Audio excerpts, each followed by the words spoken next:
Isang lumilipad mula sa kalawakan ang nagtutulak sa atmosfera ng daigdig.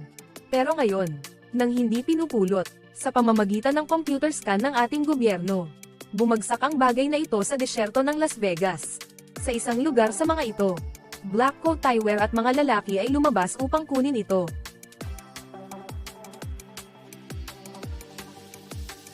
Earth isang napakaseryosong tao. May dalawa pang nakasunod sa kanila. Mukhang siya ang nangunguna sa grupo.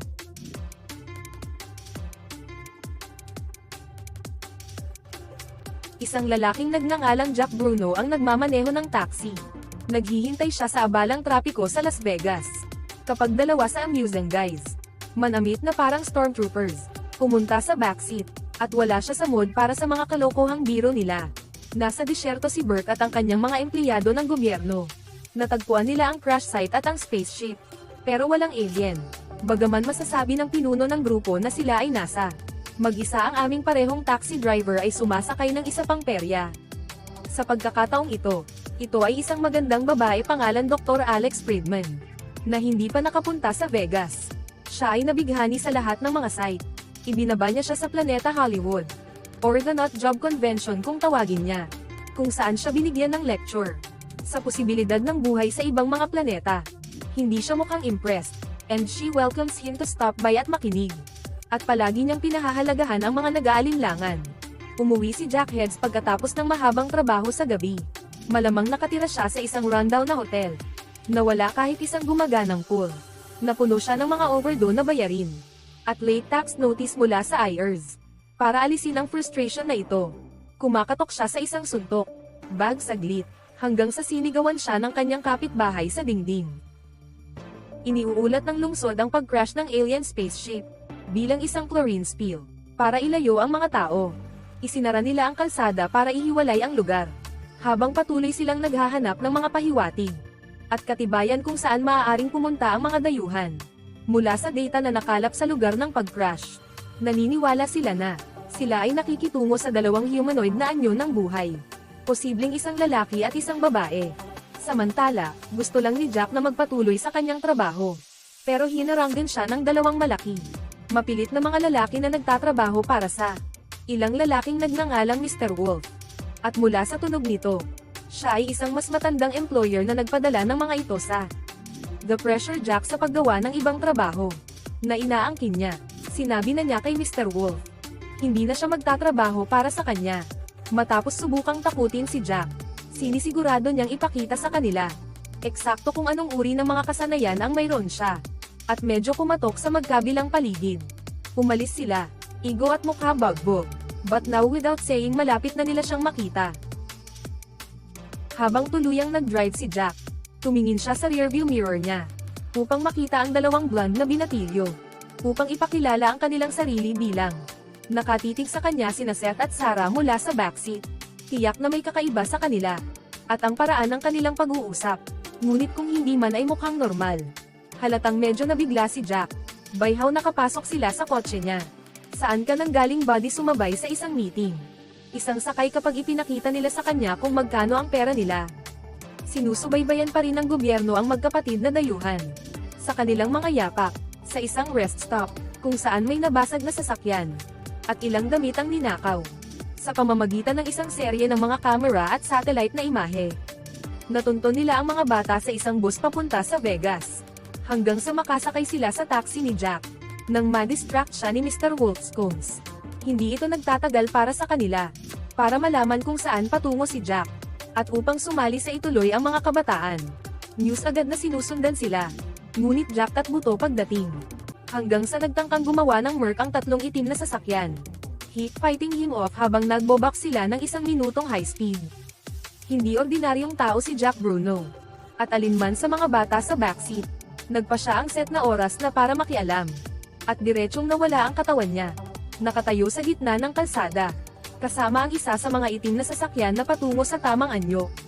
Sa halip na saktan ng teen alien na ito, para bang nar-arrow ang sasakyan sa hindi nakikitang pader. Pagpapahinto sa kanila sa kanilang mga landas.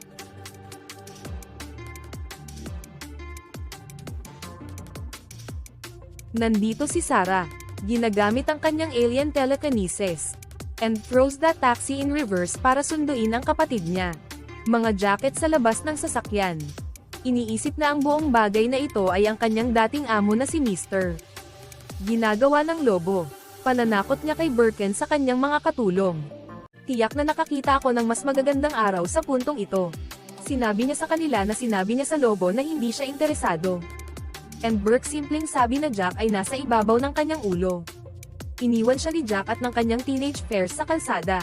Alam ni Burke na oras na para magsaliksik tungkol dito. Maliwanag. Problemadong taxi driver. Nagpatuloy ang tatlo sa kanilang destinasyon. Sa gitna ng disyerto. Hanggang sa makakita sila ng sirang barong-barong. Sinabi nila kay Jack na malapit na silang magsama ng kamag-anak. At bigyan siya ng malaking tip. Masama ang pakiramdam niya sa sobrang bayad nila. At nagpas siyang pumasok sa loob. Para ibalik sa kanya ang pera nila. And he realizes quick na may nakakamiss. May hinahanap ang mga bata sa kakaibang device. Nagmamalasakit si Seth, and they're doing their best para makaalis siya. Sinasabi na inilalagay lamang nila siya sa panganib. Pero mas pinili niyang sundan pa rin siya. Naniniwala si Seth na natagpuan na siya. Kung ano man ang hinahanap nila. Sa pamamagitan ng isang serye ng head and doors, ang mga kabataan at Jack ay tumungo sa isang madilim na lagusan. Sa isang kuweba sa ilalim ng lupa, na may maraming halaman at ilang kakaiba. Kumikinang na mga bagay na tila mga itlog ng ilang uri. Inabot ni Sarah ang isa sa loob. At naglabas ng kakaibang device. Na malinaw na hinahanap nila. At ito ay kinakailangan na nakuha nila ito. Bago ginawa ng iba, bigla silang nakarinig ng ingay sa kaguluhan. Habang ang isang humanoid na nilalang sa isang metal suit ay nagsisimulang umatake. Siya sa kuweba. Ito ay malinaw na hindi mula sa lupa. Pagkakaroon ng kakayahang mag-shoot, ilang uri ng sinag ng enerhiya na halos maalis silang lahat.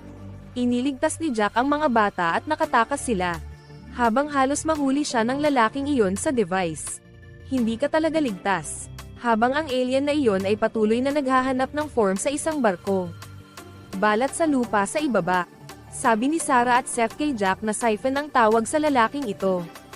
At isa siyang assassin. Hindi iyon titigil hanggat hindi natatapos ang kanyang misyon. Nasa kasong ito ay ang dalawang koponan. Birkin. Sinusubukan pa rin ng kanyang team na subaybayan si Jack sa kanyang taxi. Kasalukuyang nasira si Jack, after this last big chase kasama ang alien assassin. Hindi iniisip ni Seth na dapat silang magtiwala sa kanya. Pero feeling ni Sarah mabait siyang tao. At kailangan nila ang kanyang tulong. Sobrang tahimik. Seth tell Jack na hindi sila galing sa mundong ito. At sa una ay hindi siya naniniwala sa kanya. Kahit na pagkatapos ng lahat ng nakita niya. Hindi daw sila mukhang alien. Kaya, ipinakita sa kanya ni Sarah kung paano niya nagagalaw ang mga bagay gamit ang kanyang isip. Sinasabing kaya rin ito ng tao. Kapag natutunan nilang gumamit ng higit pa sa kapasidad ng kanilang utak. Pagtanggap ni Jack, kahit na nararamdaman pa rin niya. Sa isang episode ng Twilight's Eye, hinahanap ng Perks team ang mga record mula sa Siphon. Barko na bumagsak sa isang tren. Sa kanyang huling pakikipagtagpo sa mga koponan sa Bruno. Mare-realize ba nila yon? May higit pa kay Sarah at Seth. Ngayon ang tatlo sa halos hindi nila malata ang buwis sa pinakamalapit na bayan. Dinadala ito sa isang tindahan. Kung saan tamad na natutulog ang isang lalaking nagngangalang Eddie Cortez. Sabi nila sarado na sila. Nagpasya siyang tulungan siya. Kapag sinabi ni Jack na triple ang babayaran niya ngayon. Habang naghihintay sila ng mga sasakyan. Pag-aayos upang matapos. Pumunta sila para kumuha ng tubo para makakain. Natakot at nalilito si Jack. Gaya ng itinuturo ni Sarah. Marunong din siyang magbasa ng isip. Medyo bastos ang sabi ni Jack. Isang magandang waitress named Tina. Hilingin na dalhin ang mga bata sa banyo upang maghugas. Habang lumilitaw silang marumi, nakatanggap si Jack ng tawag mula sa kanyang amo. Gusto kong malaman kung kailan siya matatapos sa kanya. Fair sinasabi niya sa kanya na medyo komplikado ang mga bagay. At sinubukang bumaba ng mabilis. Gusto kong bumalik ang taxi ko. Walang batik pero huli na. Ang Birkin ay team na nahuli bilang lokasyon. Papunta sila doon sa choppers nila. Hindi umaalis ng maraming oras. Tawag ni Beer kay Jack. At ipinakilala ang kanyang sarili bilang ang lalaki. Nagtatrabaho para sa Departamento ng Depensa. Sinabi niya kay Jack na kailangan niya itong isuko ang mga bata. At kung gagawin niya ito, kaya niyang lumayo. nang hindi nakakuha ng isa pang marka sa kanyang masamang record.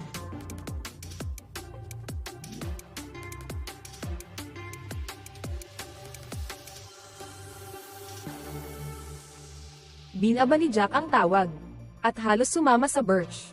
Hiling, ngunit mabilis na gumawa ng isang plano upang lumikha ng isang kaguluhan. Sinabi niya sa mesa kasama ang sheriff ng bayan, at lahat ng kanyang mga kinatawan na mayroong isang pangkat ng mga lalaki. Guns naghihintay sa mga komento ng kainan. Well, ayaw ng sheriff niyan. At matagumpay ang plano ni Jack. Sa malaking pagkakamali, tina ng chef, ang waitress. Tinutulungan si Jack at ang mga bata na makatakas sa likod ng pinto, na humahantong sa isang hatch sa bubong. Ipinakita muli ni Seth ang mga kakaibang kakayahan, habang inilalagay niya ang kanyang kamay sa metal hatch na iyon, upang i-unlock ito mula sa labas. Sabi ni Sarah sa kanya, na kaya niyang kontrolin ang kanyang molecular density, at phase sa pamamagitan ng mga bagay, o may stand. Isang mahusay na epekto. Napagtanto na naman ni Jack, na siya ay nakuha ang kanyang sarili sa ilang mga nakatutuwang bagay. Gamit ang kanyang telepathy, nakipagkaibigan si Sarah sa isang galit na asong junkyard. Iniimbitahan pa siya sa biyahe.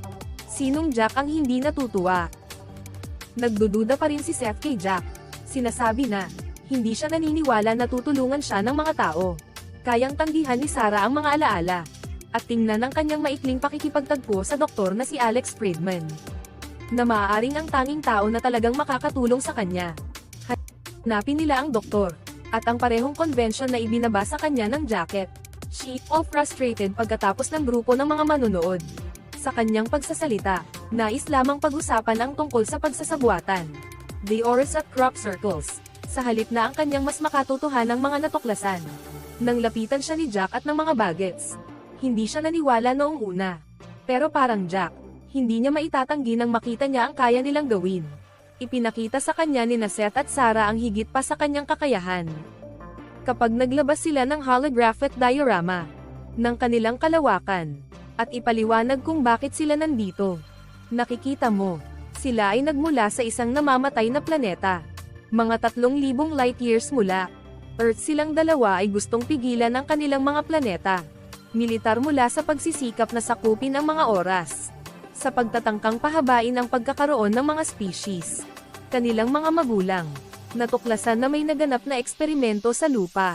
Isa, na maaaring magbalik ng pag-asa at balanse sa kanilang planeta. Ngunit naaresto ang kanilang mga magulang. Kaya doon upang kunin ito. Ito ang sinusubukang kunin ng siphon mula sa bumalik sa abandonadong barong-barong at kuweba sa disyerto. Ipinaliwanag nila na kailangan nila ng tulong. Pagbabalik ng kanilang barko mula sa Departamento ng Depensa.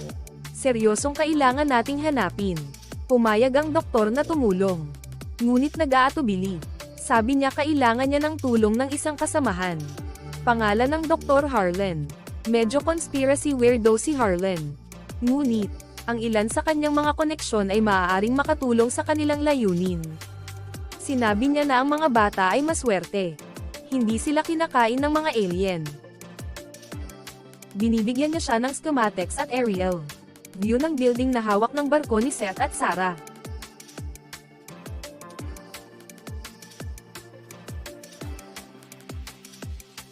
Iniisip ni Jack yun, hanggang sa makabalik siya mula sa pag-iipon ng kanyang mga gamit.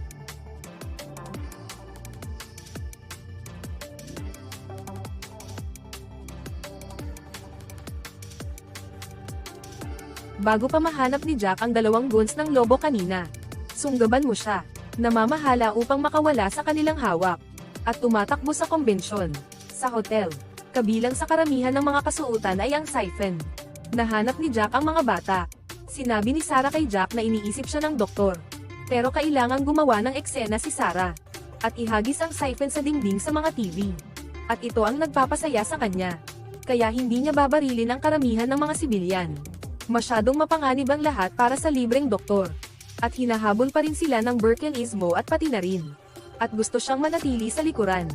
Nagamit na naman ang kakayahan ni Sarah. At itinatakda niya ang lahat ng mga slot machine bilang isang distraction. She tells him no at binigyan siya ng malandi ng ngiti. At ginulo habang nawawala ang mga kabataan sa maraming tao. Lumipad ang taxi. Dahilan para habulin ito ng team ni Burt. Pababa sa Las Vegas Street. Lamang kapag sila sa wakas ay nasa sulok. Sinasabihan siyang humiga. Dr. Harleen at mga kaibigan niya. Isa pang distraction. Upang maging kasangkot sa pagbabasa ng mga tagalupa. Ibig sabihin ni Jack, Friedman at ang mga bata ay nagbubuk nito. At isang bayan sa Harlem RV. Patungo sa pasilidad na may hawak ng barko. Sa kanilang road trip, Friedman ang nagdadala. How she believed na ganito ang mga bagay. Ay ang paraan lamang na gumagana ang universo. Minsan, ipinahihiwatig ni Jack na ito ay pananampalataya. Narating nila ang ilalim ng bundok at nagtatago. Naglakad ang RV sa mabatong paligid. Ngunit ito ay isang track Birkenau. Naghihintay na ang mga lalaki at pinatahimik ang mga bata. Habang niloload nila ang mga ito sa isang video. Sasakyan para dalhin siya para sa eksperimento. At iba pang kakilakilabot na bagay. Sinubukan siyang pigilan ng Bray Edmond at Jack. Ngunit mabilis na natalo. Sinubukan ni Alex na ipaliwanag na ang mga bata ay naroroon sa kapayapaan. At ang kanilang misyon ay mahalaga para sa kaligtasan ng lupa. Hindi nakikinig si Burt.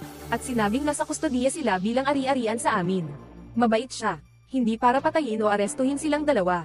At, inutusan ng isang pares ng mga lalaki na itaboy sila pababa ng bundok. Para makaalis na sila, pinagsama ni Jack at Alex ang isang impromptu na halaman. Para kunin ang sasakyan. At hilahin ito. May balon. Sampal ng oras. Nasa panganib sina Sarah at Seth.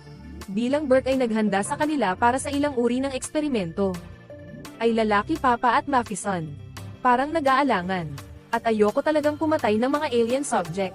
Ngunit sinabi sa kanya ni Burt na magpatuloy pa rin. Nagbabahagi ako ng mga gawain.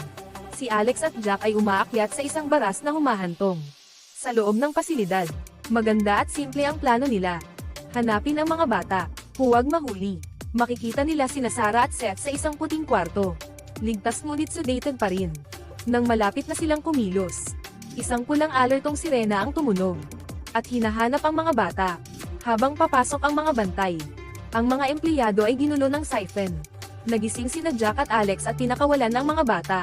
Kahit na may siphon sa pasilidad. Nakatuon pa rin si Burt kina Seth at Sarah. Ginagawa nila ang kanilang daan patungo sa barko. Kung saan nagawa ni Alex na kumbinsihin ang mga empleyado na umalis. Sa mga Burt, kanyang mga utos. Sinuwi mo ang kanyang direktang utos. Binibigyan nila ng sapat na oras sina Seth at Sarah. Upang simulan ang kanilang barko. May lumabas na departamento ng depensa para pigilan sila. Buong tapang na pinoprotektahan ng mga kabataan si Alex. At suriin sa kanilang mga sobrang kakayahan.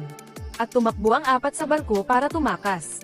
Bilang siphon ay bumalik, pagbaril sa lahat, nagagawa nilang mag-navigate sa pasilidad.